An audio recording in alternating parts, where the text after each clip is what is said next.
Nous arrivons aujourd'hui au bord du monde oriental, dans une des plus vieilles civilisations encore debout. On appelle Empire du Milieu ou encore Empire Céleste, j'ai nommé la Chine. La culture chinoise naît sur les bords du fleuve Jaune et est porteuse d'une morale rigoureuse et dogmatique. Bien développée dans les 4 livres classiques, le Seu Shu, elle sera associée à la bureaucratie tentaculaire et le naturel collectiviste des cultivateurs de riz, la raison de la longévité de cet immense empire, qui, bien qu'ayant changé de forme au gré de l'histoire, a préservé son fond, très figé, où l'innovation, l'initiative personnelle, le génie et l'originalité sont bridés. Et le monde de l'éducation n'aura pas échappé à cette règle. Il faut bien comprendre que pour les Chinois, le changement est une perte potentielle de stabilité et donc un danger. Bien sûr, elle a goûté et assimilé des influences qu'elle a transformées pour les rendre compatibles à sa pensée antique.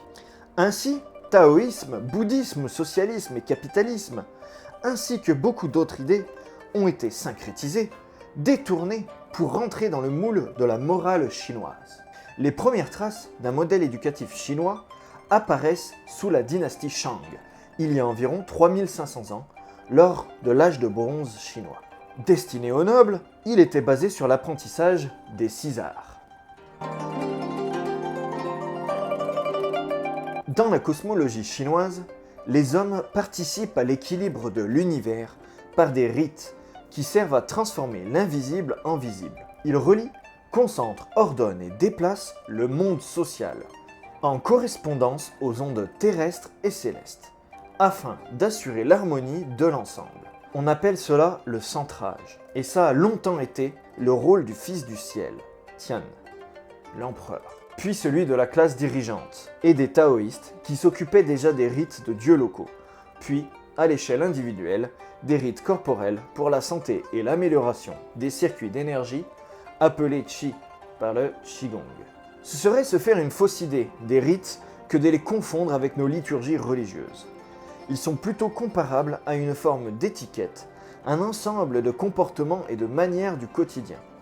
On y trouve notamment la piété filiale, la bonne foi, la fraternité et la loyauté. L'amour du prochain et l'altruisme y sont prépondérants. S'il n'y a qu'une chose à retenir de l'éducation chinoise, c'est celle-ci, car c'est la plus développée et importante de leur culture.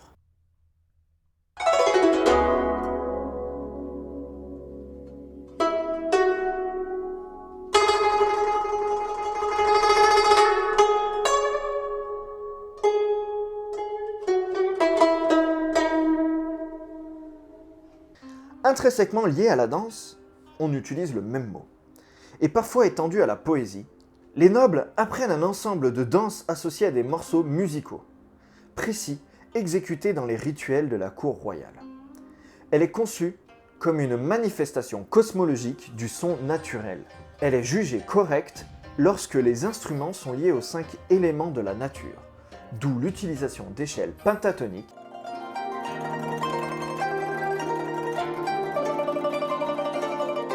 Seule forme de compétition admise entre les nobles, le tir à l'arc, avec les postures et techniques qui lui ont été associées, était un divertissement raffiné pour la cour. Au plus proche des frontières, on apprenait même à tirer à cheval. Particularité des Chinois, ils tirent avec le pouce, utilisant une bague qui servait de signe de noblesse.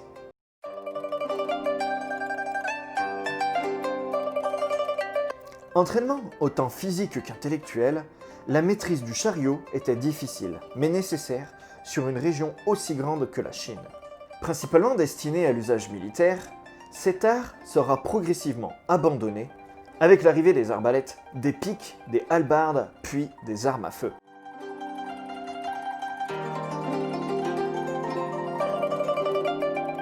Considéré comme l'un des 4 meilleurs amis du lettré chinois, avec le jeu de Go, la peinture et la musique, c'est un art très ancien, unifié dans un ensemble de 3300 idéogrammes standardisés.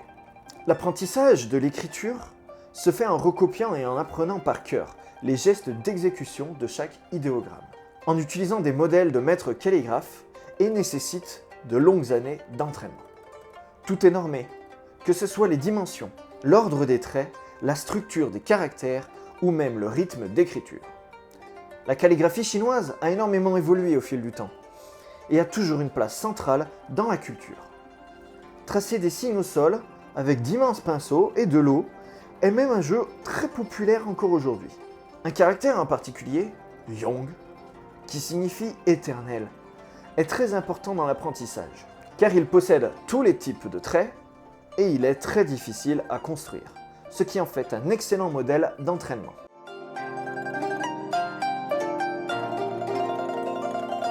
Ils ont émergé dès le XIe siècle avant Jésus-Christ, comprenant un système de nombres réels, incluant de très larges valeurs, ainsi que les nombres négatifs. Ils utilisaient la base décimale et le binaire, et connaissaient l'algèbre, la géométrie, la trigonométrie et l'arithmétique. Le théorème de Pythagore et le triangle de Pascal ont aussi été découverts en 1000 avant Jésus-Christ. Les élèves utilisaient les 9 chapitres sur l'art mathématique, un livre leur permettant de développer leur maîtrise de manière autonome. Il est composé de 246 problèmes et de leur résolution étape par étape. Une façon très directe, pratique et efficace d'apprendre. Il contient aussi les propriétés des triangles rectangles, les équations linéaires à deux inconnus, les équations linéaires simultanées déterminées et indéterminées, en utilisant des nombres positifs et négatifs, dont un problème de 4 équations en 5 inconnus. Il utilise des méthodes similaires à l'élimination gaussienne et à la substitution arrière. Cependant, pour pi, ils se sont longtemps contentés de 3. En termes de matériel, le boulier et l'abaque font partie du quotidien des étudiants. Dans le prochain épisode, nous aborderons Kong-Fu-Tze, ou Confucius, comme l'ont appelé les jésuites. C'est le personnage le plus important de l'histoire de l'éducation, et nous verrons aussi le système éducatif qu'il a laissé derrière lui.